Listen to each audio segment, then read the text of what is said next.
every 2 days, kailangan nating piligan siya ng tubig alat para ma-maintain yung moisture niya. Yun yung mag-create ng init sa ilalim ng itlog ng pawikan. Ang moisture.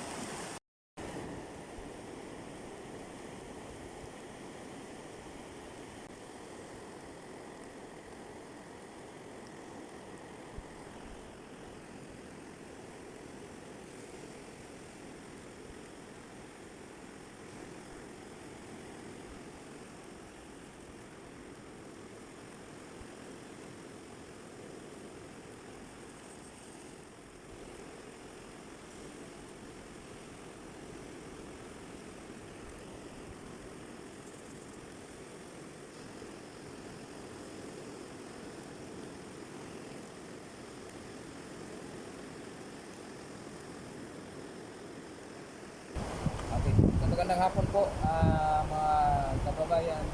Kasama po natin yung Team Farm C ng bayan ng Abudan, si Sir Gelson Mirial.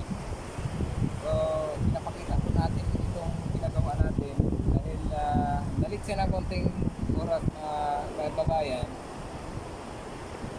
Meron siyang mga advice dito na gagawin pa natin. After na nabuo na ito, natakpan na natin, pero merong idadagdag dito na advice ang ating Francis. Nang sa gayon, mas sigurado siya na mabubuhay yung itlog na nilipat natin. Meron naman tayong ginawang mga proseso, pero meron pa rin siyang dinagdag na advice para magiging accurate yung pagka-isa ng mga pawikan. So, maraming salamat sir sa iyong panahon. So, baka pwedeng magsalita ka rin. Ito sir, tanggalin mo ito. Yung plastic na ito, tanggalin mo. Para natural pa rin lang siya. Tapos ito, palitan mo ng, lagyan mo ng haligi, ng tibay. Tapos, i-screen mo, galing dito sa baba, i-screen dapat na kapag nagpisa siya, diretso lang siyang makikita mo kaagad. Pagkatapos, pwede mong takpan dito sa taas para lang hindi direct kayo pinit dito sa ilalim. Para protection din siya, para kung sakali mang hindi mo mabantayan na nagpisa na siya, protection din siya para hindi siya gagitin ng ibon. Okay na yan. At salamat sa magiging ecosystem warrior tayo. Dito sa Purawan, maganda na sa kabila ng ating sitwasyon ay may mga katulad nito. Okay. So, maraming salamat po sir sa panahon. Hinintay talaga namin ang yung oras na parating dito para mabigyan din ng additional na advice kung ginawa natin.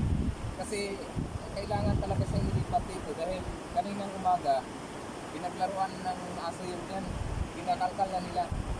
So gumawa kami ng paraan, binagod namin yan kanina. Oo.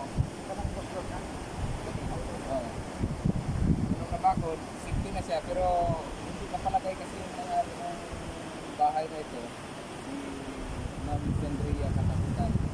Sabi niya, gawaan mo ng pinaka-simple na lagayan siya. So, meron naman kaming guide na sinusundan. Plus yung advice mo sir,